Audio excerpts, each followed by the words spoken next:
Hello students. हम लोग 12वीं कक्षा का जो मानव भूगोल है प्रथम अध्याय पढ़ रहे थे और प्रथम अध्याय में हम लोग पूरा पढ़ चुके हैं, सारा क्वेश्चन आंसर सॉल्व कर लिए। अब बचा है ऑब्जेक्टिव। मैंने पहले कहा था कि ऑब्जेक्टिव जो है लास्ट में हम सारा फर्स्ट चैप्टर का जितना भी ऑब्जेक्टिव है उसको सॉल्व कराएंगे। बस आज उसको सॉल्व करने का समय आ गया है। और अब देखिए जितना भी इम्पोर्टेंट क्वेश्चन होगा उसको हम लोग जब सॉल्व कर लेंगे तो बहुत आसान हो जाएगा। परीक्षा में फर्स्ट चैप्टर से 8 नंबर का प्रश्न आता है जिसमें कुछ सब्जेक्टिव कुछ ऑब्जेक्टिव आते हैं और अधिकांशतः ऑब्जेक्टिव भी आते हैं। तो अधिकांश ऑब्जेक्टिव जो है आज हम लोग इसको सॉल्व कर लेंगे तो आपका प्रथम अध्याय जो है पूरी तरह से कंप्लीट हो जाएगा। इसलिए ऑब्जेक्टिव पर भी ध्यान रखना है क्योंकि अब ऑब्जेक्टिव ज्योग्राफी में बिहार बोर्ड में 70 का थ्योरी होता है जिसमें से 35 का ऑब्जेक्टिव पूछा जाता है। तो 35 ऑब्जेक्टिव भी बहुत मेहनत है। तो आधा प्रश्न आपका ऑब्जेक्टिव रहेगा, आधा ही प्रश्न आधा ही अंक के लिए आपको सब्जेक्टिव देना है। तो आधा आधा है, इसलिए ऑब्जेक्टिव पर ज़्यादा ध्यान देना है और उसको थोड़ा ध्यान से पढ़िएगा तो हो जाएगा।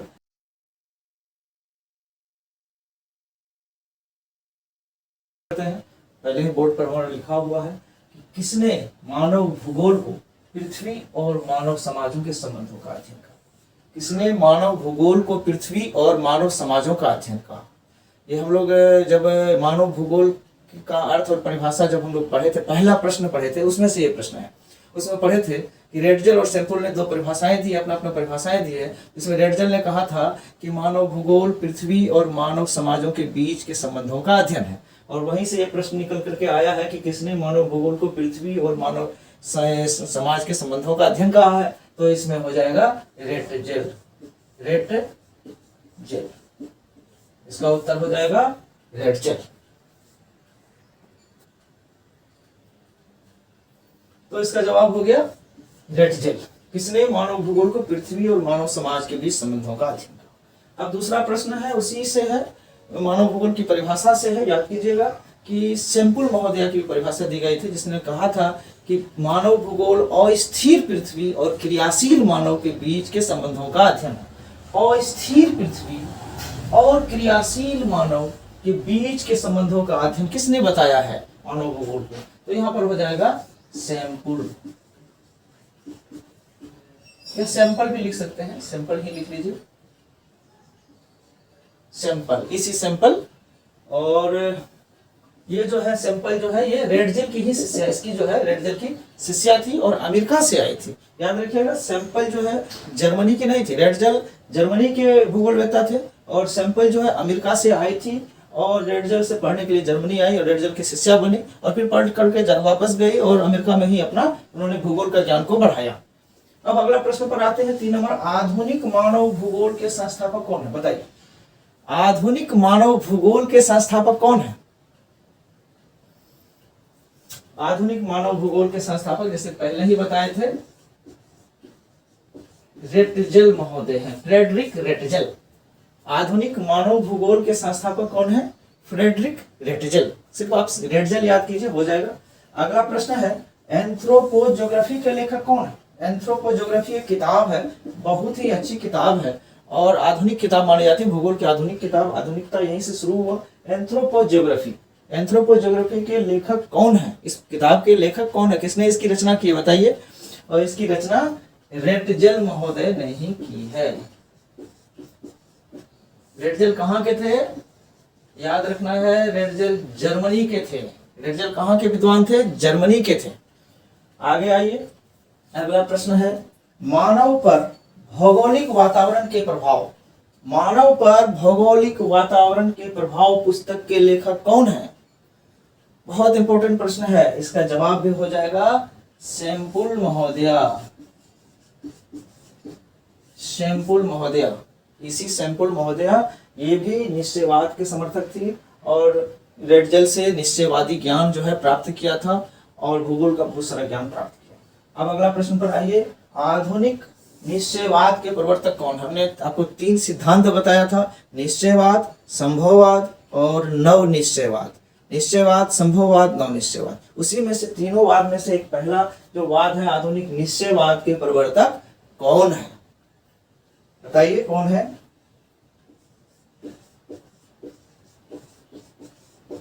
आधुनिक निश्चयवाद के प्रवर्तक हैं रेटजेल। निश्चयवाद वही अवधारणा है जिसमें बताया गया था कि प्रकृति शक्तिशाली है और मनुष्य काफी कमजोर है, मनुष्य को प्रकृति के आदेशों के अंदर रहना पड़ता है। अगला प्रश्न पर आते हैं, संभववाद के संस्थापक कौन है? अगला प्रश्न है, संभववाद के संस्थापक कौन है? बताइए, संभववाद के संस्थापक कौन है? ब्लास।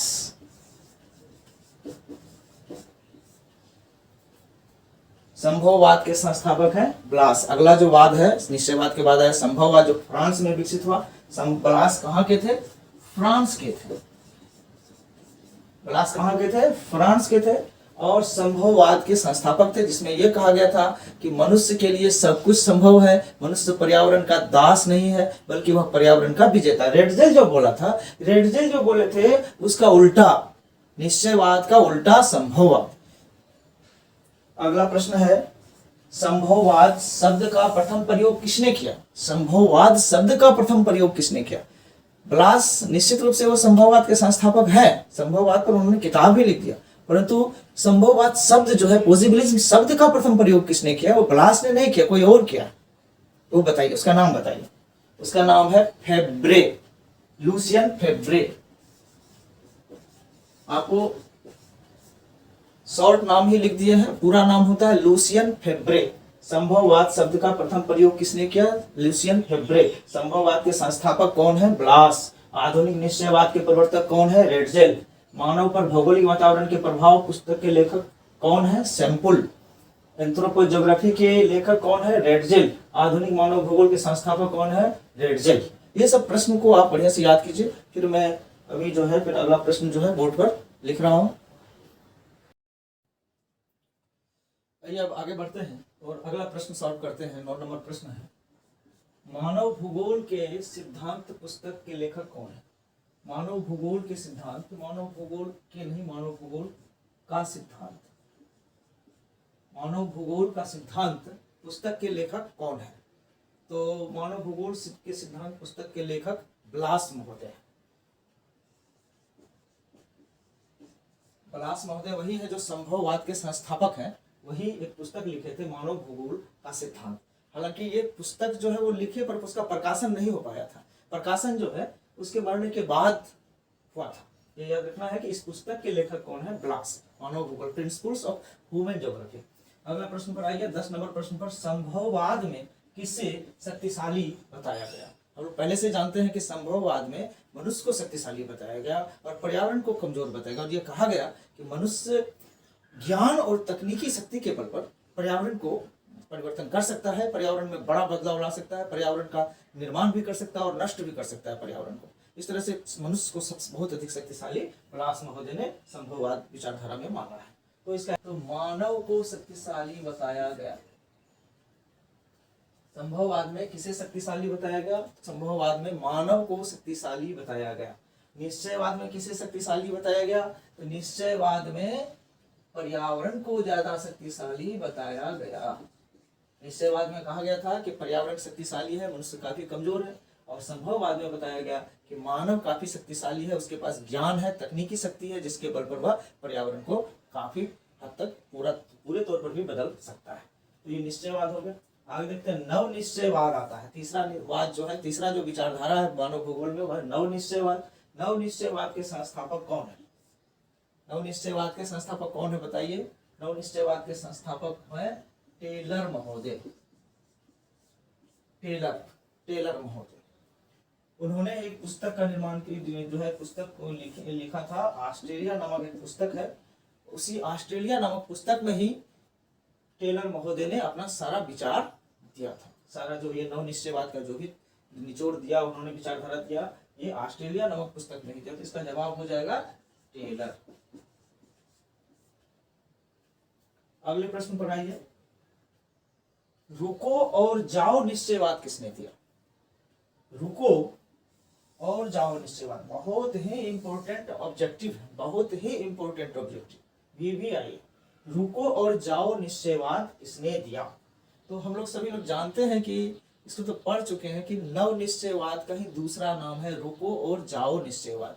पर आगे बढ़ने से पहले, विकास करने से पहले मनुष्य को चाहिए कि वो रुके और पर्यावरण को देखे और ये देखे कि किस तरफ कदम बढ़ाने से पर्यावरण का कम से कम नुकसान हो और उसी रास्ते पर चलना चाहिए। हम लोग सभी जानते हैं कि नवनिश्चयवाद में पर्यावरण और मनुष्य दोनों को शक्तिशाली माना गया और दोनों को मिल करके चलने के लिए कहा गया। मनुष्य को कहा गया कि आप विकास कीजिए परंतु पर्यावरण का भी ध्यान रखिए, पर्यावरण का परिवर्धन कीजिए, क्योंकि मनुष्य की सारी शक्ति पर्यावरण से ही आती है और पर्यावरण नष्ट हो जाएगा तो मनुष्य भी नष्ट हो जाएगा।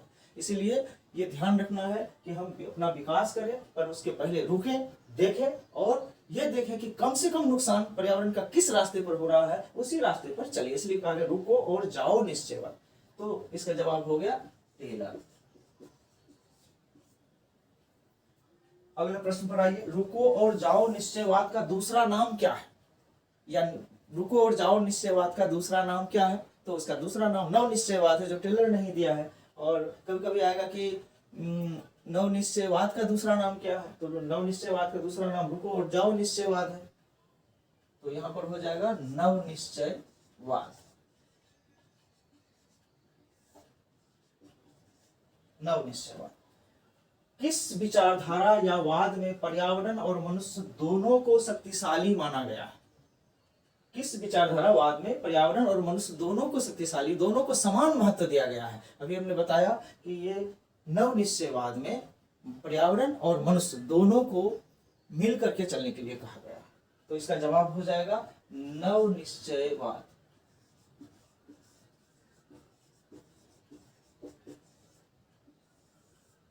एक प्रश्न और है, वो सतत विकास की नीति किस सिद्धांत की उपज? मतलब सतत विकास की नीति किससे निकला, किस सिद्धांत से निकला है? निश्चयवाद से निकला है कि संभववाद से निकला है कि नव निश्चयवाद से निकला है? तो सतत विकास मतलब कि सस्टेनेबल डेवलपमेंट, मनुष्य हमेशा विकास करता रहे, आज भी अपनी आवश्यकताओं की पूरी करे और भविष्य के में आने वाली जो पीढ़ी है उसके लिए भी सब कुछ संसाधनों को छोड़ जाए। तो इसी सिद्धांत पे बल देता है नव निश्चयवाद, जो है इसी जो है सतत विकास की नीति पर बल देता है कि पर्यावरण बचा रहेगा तब तो अगली पीढ़ी के काम आएगा। तो इसका जवाब हो गया नव निश्चयवाद। नव निश्चयवाद।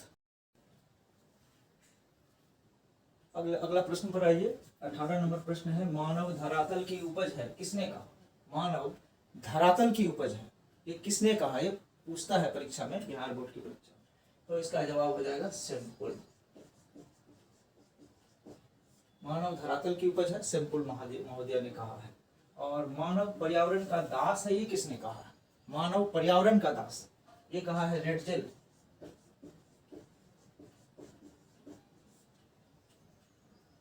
मानव पृथ्वी का बच्चा है, ये किसने कहा? मानव पृथ्वी का बच्चा है, ये सिंपुल महोदय का कहना है। इतना प्रश्न है, 20 प्रश्न है। 20 प्रश्न अगर आप जान लेते हैं तो बिहार बोर्ड में जो भी प्रश्न प्रथम अध्याय से आएंगे उसमें से एक भी प्रश्न नहीं छूटेगा, ये मेरा दावा है। आप लोग इसको बढ़िया से याद कर लीजिएगा। और ये जितने भी प्रश्न दिए गए हैं, ये सारे प्रश्न जो क्वेश्चन आंसर कराया गया था, 5-6 क्वेश्चन आंसर, उसमें सारा दिया हुआ है। तो ये अलग से तैयारी करा देने पर बच्चों को ज्यादा अच्छा रहता है, इसलिए करा दिया गया। धन्यवाद।